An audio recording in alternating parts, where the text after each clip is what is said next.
board in, stand the edge of the lap, ready to glass the deck.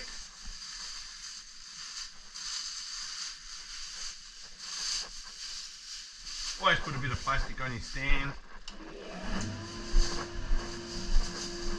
I got to replace my foam, it's a bit warm there. That's easily done.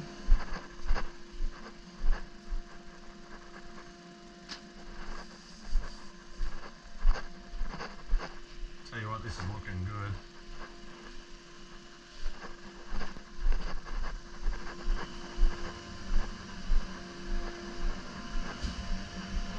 Nice.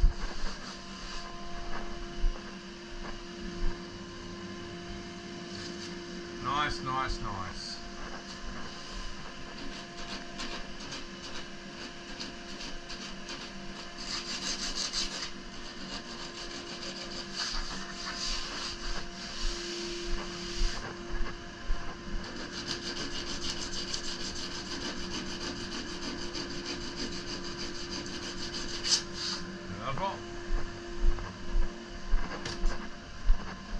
Now the towel.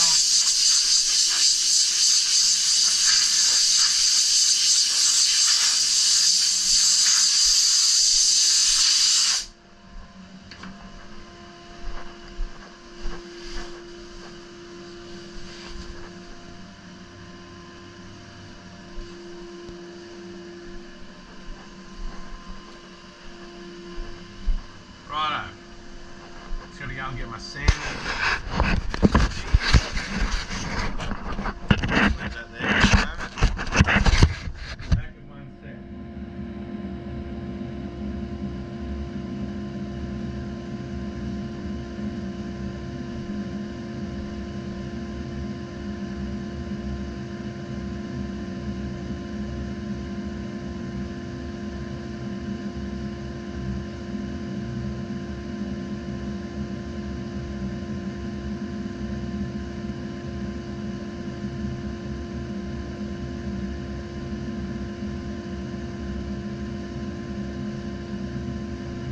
Right, I'll put the camera back on.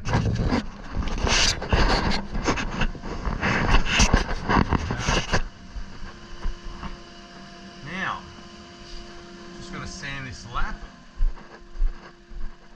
Couple of sanding discs. It's my choice of disc, the 60 grit.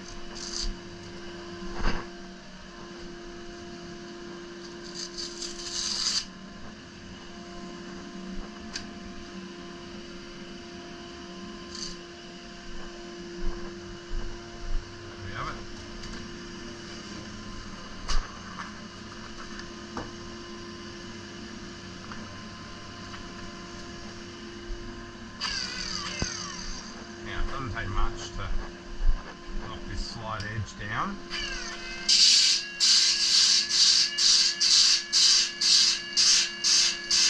Where the lap goes over.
that's the lap smoothed off, so there's no dags.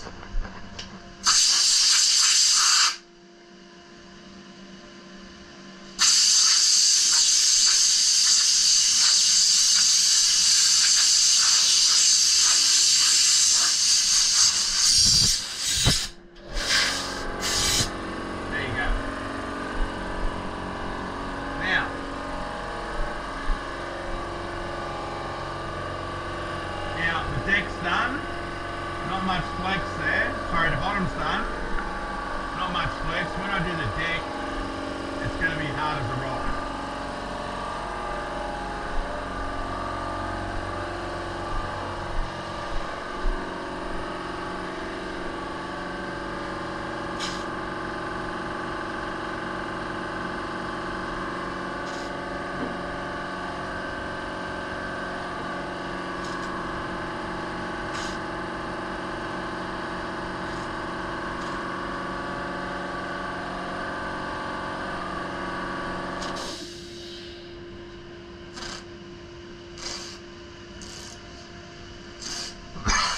Right.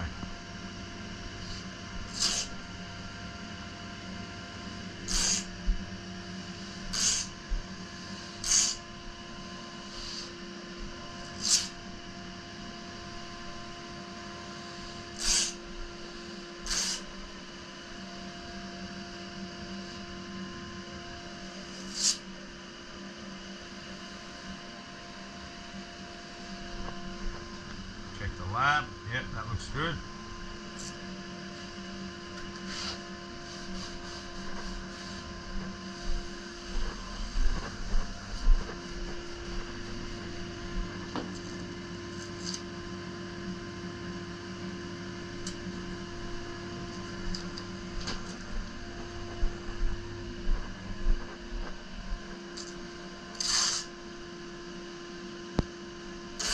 Now I laminate the deck, and then they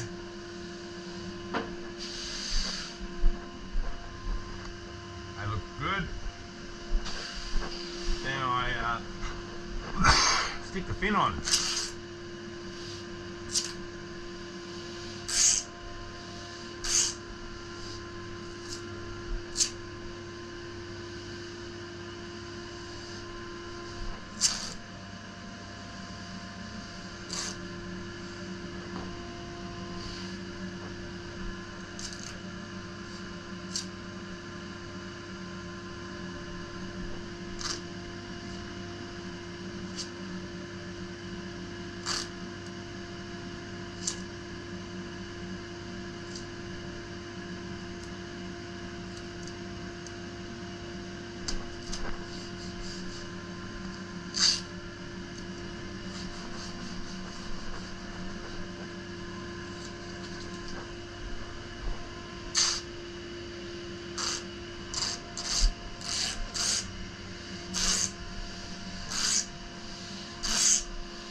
Now everyone's got their own way of doing this.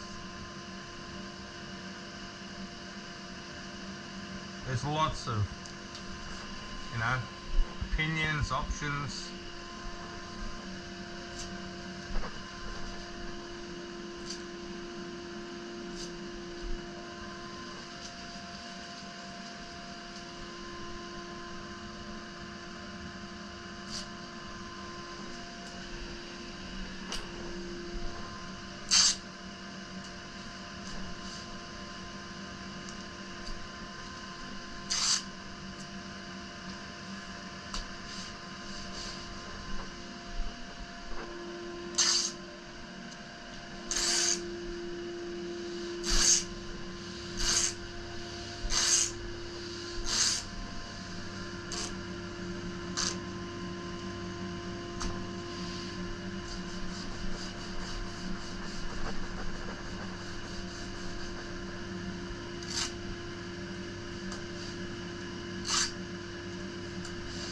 Go.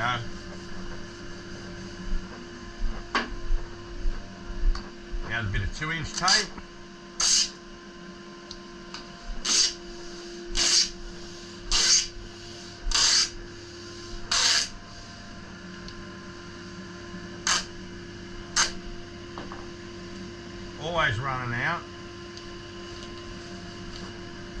But new roll, you never pick up a new roll of tape until the one you got in your hand looks like that. So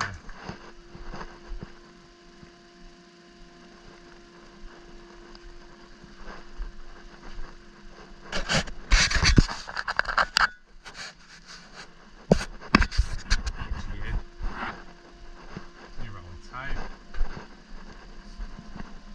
2-inch.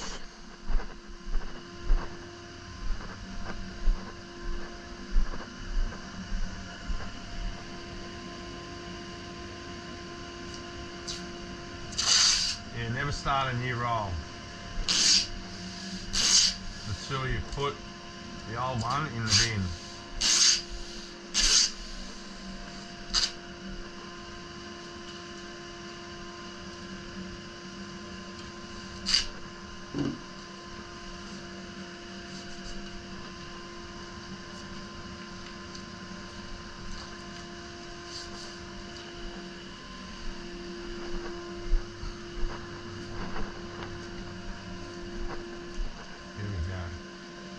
Yeah, now I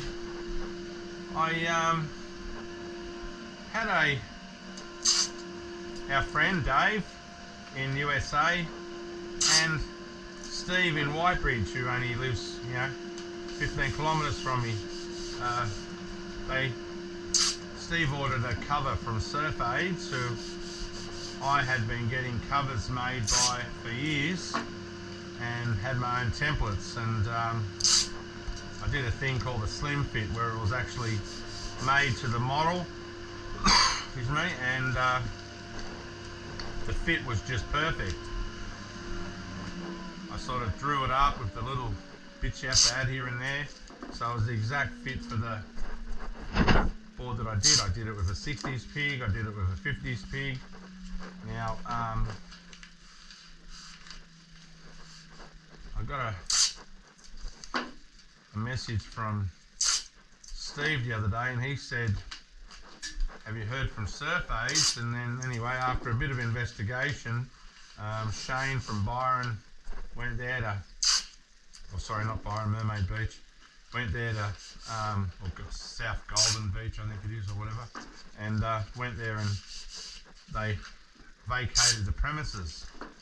So anyway, I've been ringing their phone number and email or sending emails trying to get in contact, because if they've shut down, I want to get my templates off them.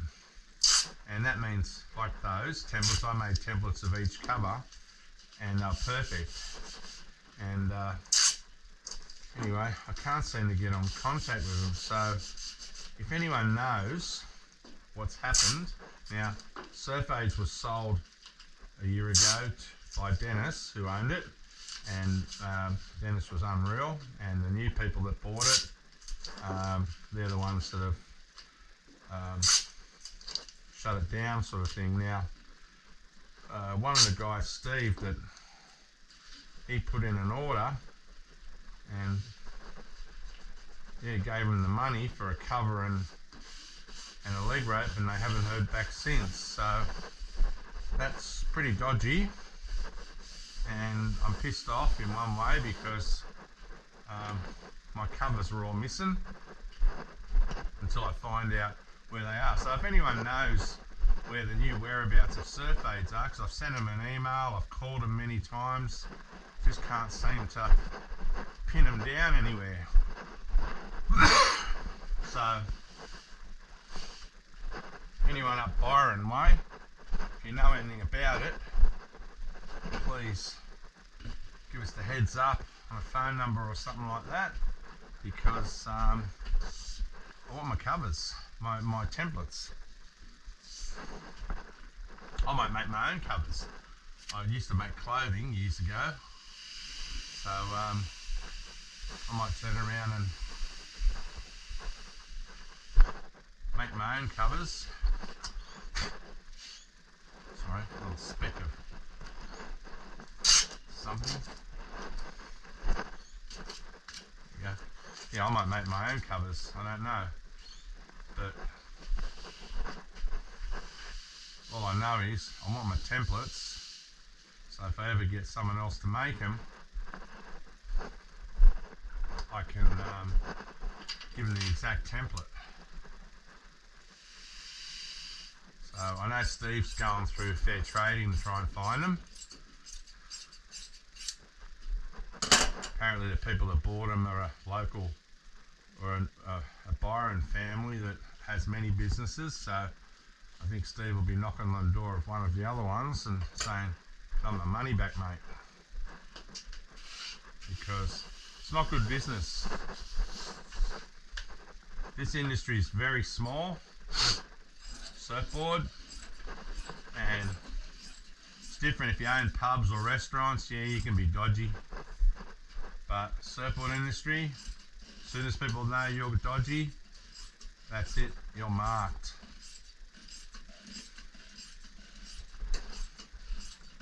So we don't know what's happened, don't know why they're not returning calls. I hope it's not because they're dodgy. I just hope it's just a technical issue, but judging by the shit that happens these days, I've got a feeling it's not. And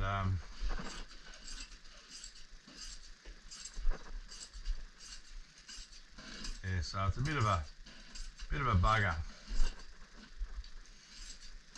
This is why I work by myself too.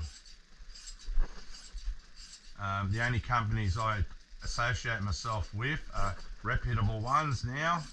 I thought Surf Age used to be, when Dennis owned it.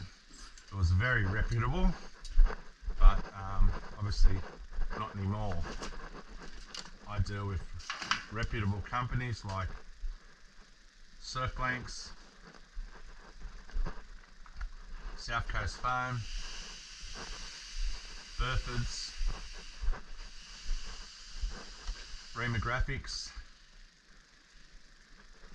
Sanded, Acme Finco. So deal with a lot of good companies, and I'm thinking, who else have I fucking forgotten? Hope I haven't. It's too early in the morning, I haven't had my coffee. But yeah, so bit of a worry, bit of a downer that shit happens. I've worked for people that are like that.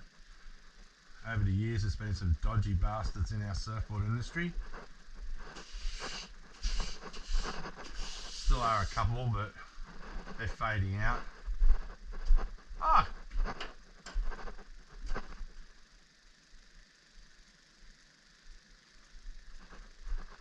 Oh, hang on, sorry. Sorry, Jack's just...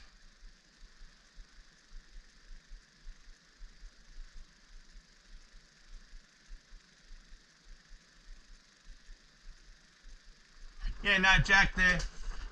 That's the same number. And how are you, mate? I'll have to give you a call. Have a chat. Mate, yeah, that's their number. And as I said, Dennis shut it down. Sold it a year or so ago, and the new owners, I think, are dodgy. But yeah, I've been emailing and everything, and they don't owe me any money. I just need my covers. I just need my templates, because they have my albatross and pigs and all my templates, and I'd like to get them. Yeah, so mate, I hope you're doing well.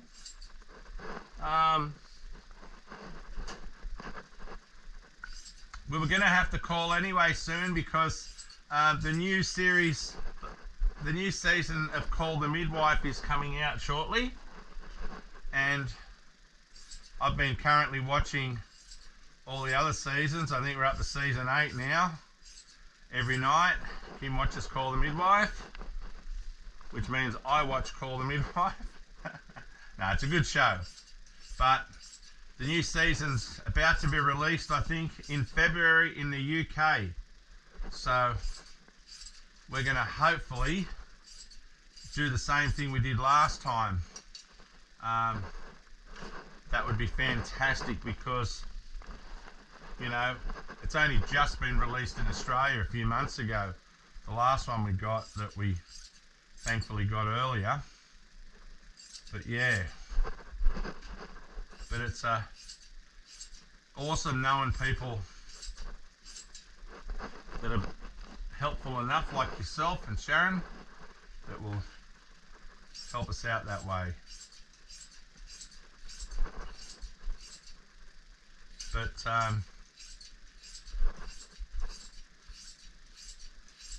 sorry, I was just concentrating then. Sometimes I have to. Bloody concentration. Yeah. So that's what's happening. You call the midwife.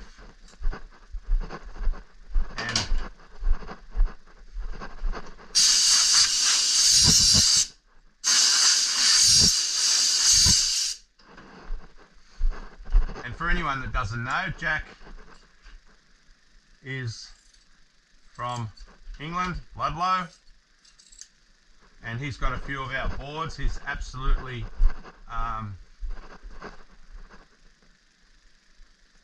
hey Jeff, yeah, he's got a balsa pig, he's got a Big Easy, he's got a pie burger, and his daughter Faith has a fish burger and a small flat deck easy rider.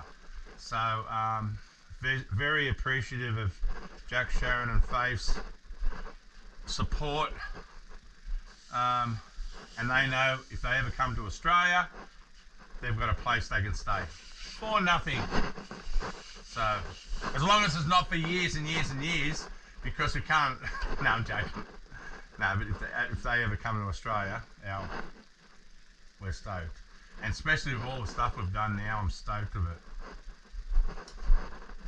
But yeah, so we've got some great people, and even Jeff that just commented then. Jeff as well is cut from the same cloth as Jack, so they're both all good people, and so that's Jeff Jones, and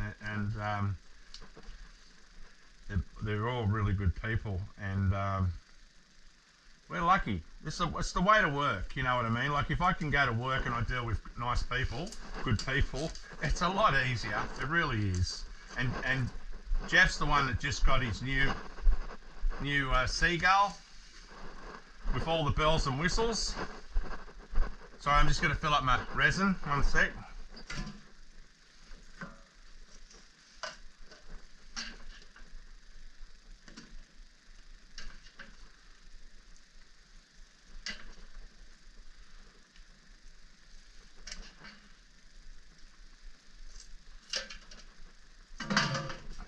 Yeah, Jeff just got the new don't tell Tanya that. See, Jeff, there's a lesson to be learned here. Jack, his wife knows.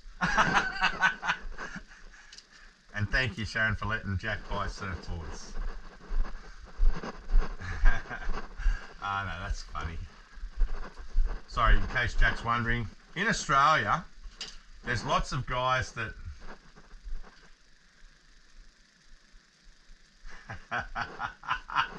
I think he does.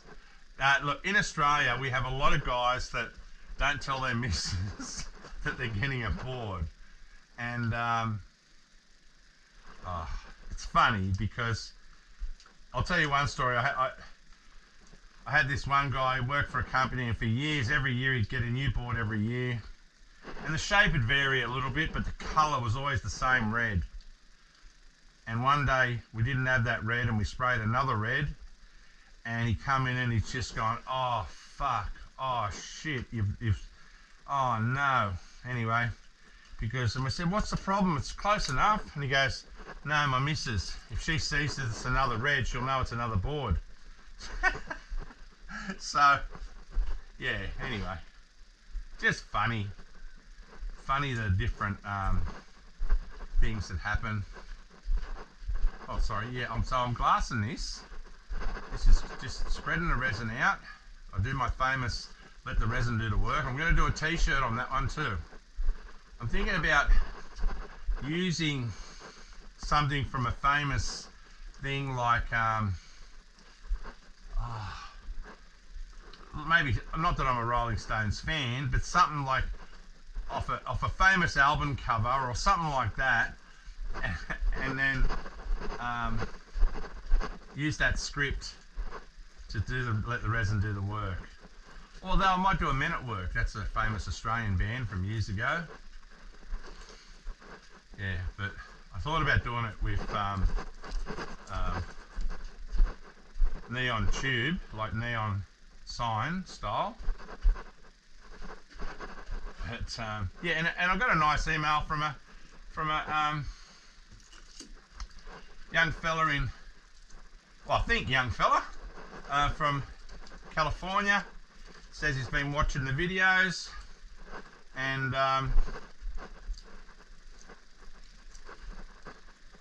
you know, it's always nice when you have people that actually are watching the video. I mean, don't get me wrong, I enjoy friends just watching and enjoy watching boards get made, but it's nice having the ones that are making boards, and that's why I do this view from a helmet, so they can, it's a good teaching tool, so they can get a good view of what to be looking at when they're doing it, and they can see all my movements with my hand and all this sort of stuff. So it's nice hearing that from someone around the other side of the world. You know, it doesn't matter whether they're in the USA or Norway or anywhere. I've got a lot of different, Finland, got a lot of different people that send me great you know, comments saying keep it up, thank you, you're helping me out, and I'm really appreciative of that. That makes it, I know it sounds silly, but it does, it makes it worthwhile knowing that someone's taken some of it in. You know, if you're trying to teach, that's nothing better than someone wanting to learn. When I started, no one wanted a teacher. It was a very closed industry. I was self-taught, and contrary to what some people think, I was actually self-taught. That's why I got my own different things, but I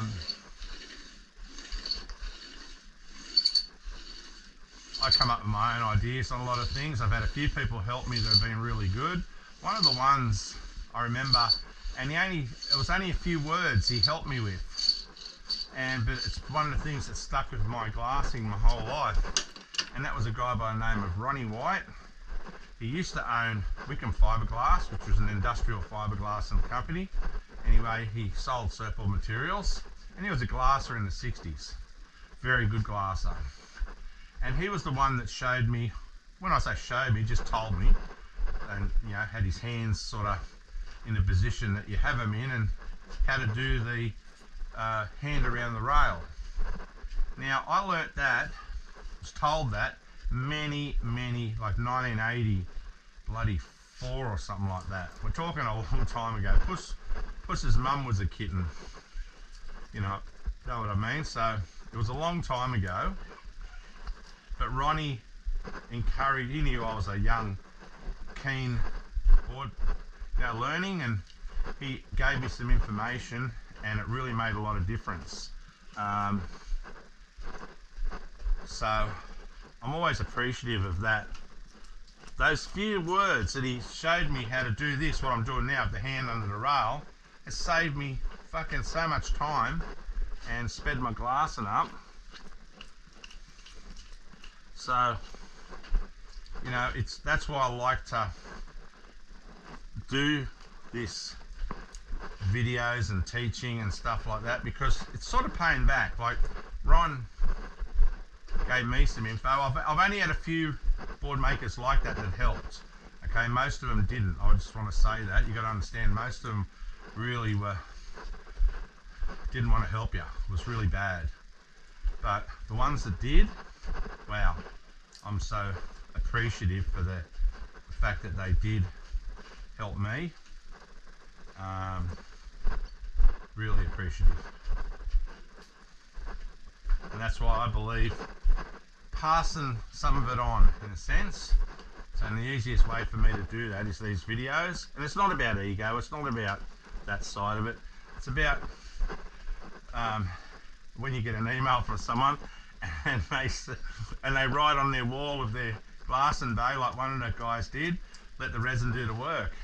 That's just bloody brilliant, you know what I mean? Because it's true. And when you know someone's listening and they're learning, I love it. I think it's fantastic. I encourage people to, I do it all the time, especially when you get older people. A lot of older people are disregarded in our society now. It's like you turn 90 and you're nothing, but what you got to realise is a 90-year-old knows fucking so much, and then you get these young idiots that sit on their phone all day. They know fuck all, and they bag an old person. I'm very opposite on that one. I think you can learn so much from people that have lived a long time, good and bad, obviously. I'm not saying all good, but yeah. So that's why it's nice to pass it on. I've had a few good helpers. A few good ones. And most of them won't be the names you think. Like I had a guy from California by the name of Tim Bassell, and he was a really nice guy. He really encouraged people to have a go. I remember I made boards for one of his team riders. He was living in Australia anyway. I made him a board and copied one of his for him, and I did a pretty good job. Like, I was quite good at doing that type of thing. Anyway, he said to him, "Fucking hell, that looks a lot more like one of my boards than mine do." And it was a joke, but it did. It was a good copy, you know. And you got to be able to make anything, anytime. To call yourself a proper board maker, you got to be able to walk into any factory in the world and have the person, the owner, say, right, I want this, give you measurements, give you some templates, what he wants, and be able to make it without getting it, without any hoo-ha. You know, you got to be able to do anything, anytime, at the drop of a hat. And I remember Tim had Glenn Winton, who was #2 in the world at the time, riding his boards. And Brett went surfing with him when they come here for Surfest one time. And Glenn, at the time, who was #2 in the world, had a ride on the one I made for Brett and said, fuck, that goes good. So I was stoked with that. That was when I first started. It was a very nice little thing, but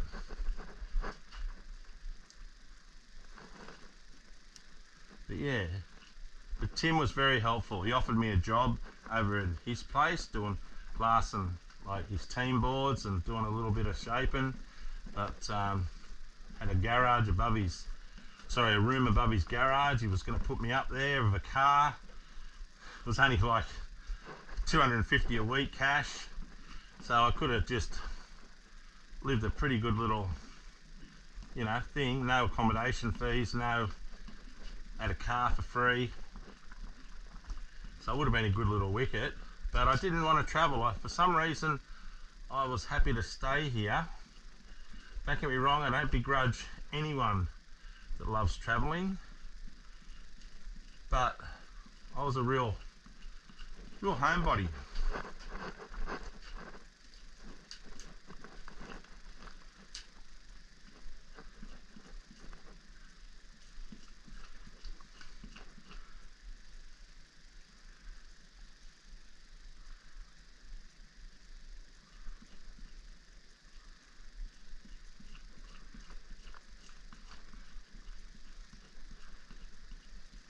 And now, I met Brett the other day, the guy that was riding for Tim at the time, and he's now he's an artist. He's doing quite well.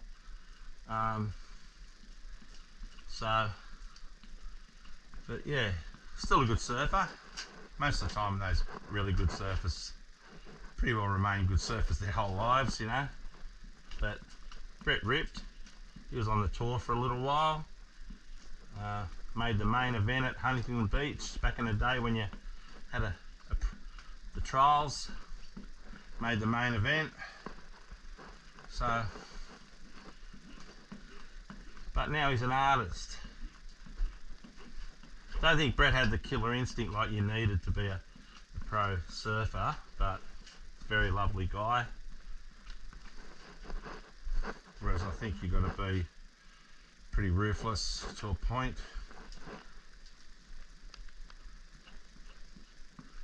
But we all surfed together when we were younger. Yeah.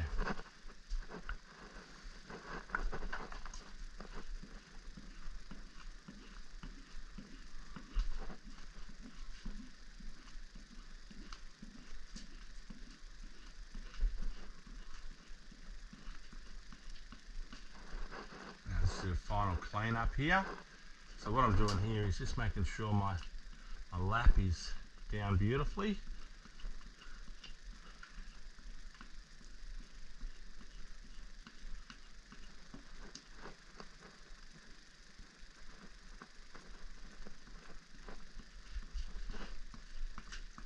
There we go.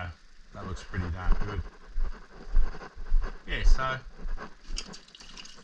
it's funny going back to those days. I mean,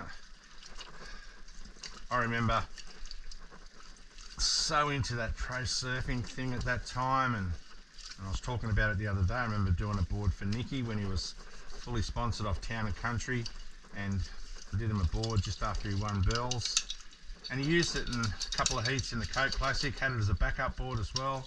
So it was sort of yeah, very influential time for a while there for me, and then it just went total opposite way. Pro surfing just became the biggest on the nose thing for me. I had an opinion of none of them have worked a fucking day in their life, and I remember one guy tried to tell me maybe I should work harder after I was doing 6 12-hour days a week, and that's when I just sort of gave pro surfing the flick. I wanted nothing to do with them, and if any pro surfer ever wanted something off me, they paid double. And if any of them ever whinged or wanted, oh, you can't do that, and I'll say, go and talk to a McLaren Formula 1 mechanic and see what he gets paid. So, no, I had really no respect for pro surfers at all. No respect at all. The whole tour could be replaced in a flick of a finger with surfers that are just as good. You got to understand the way the heats and everything are run now. They have this thing where you get knocked out and you get to surf again. My God, that's a you know, unbelievable. Yes, exactly. Don't waste. Righto, so sorry, I'm just concentrating here, making sure all this is nice. Looks pretty good. This one is that board, so it's the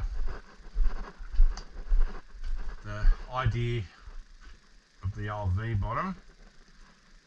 I'm just checking to make sure there's no runs. I'll just do a couple of more bits up the nose here. I'm just always not paranoid, but I just want this wrinkle here you get can be a real problem sometimes. So I just want to make sure that's perfect. Yep, it is. And now it's coffee time.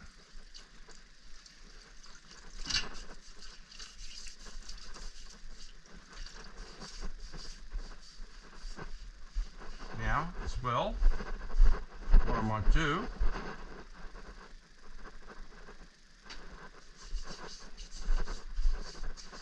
blow myself down.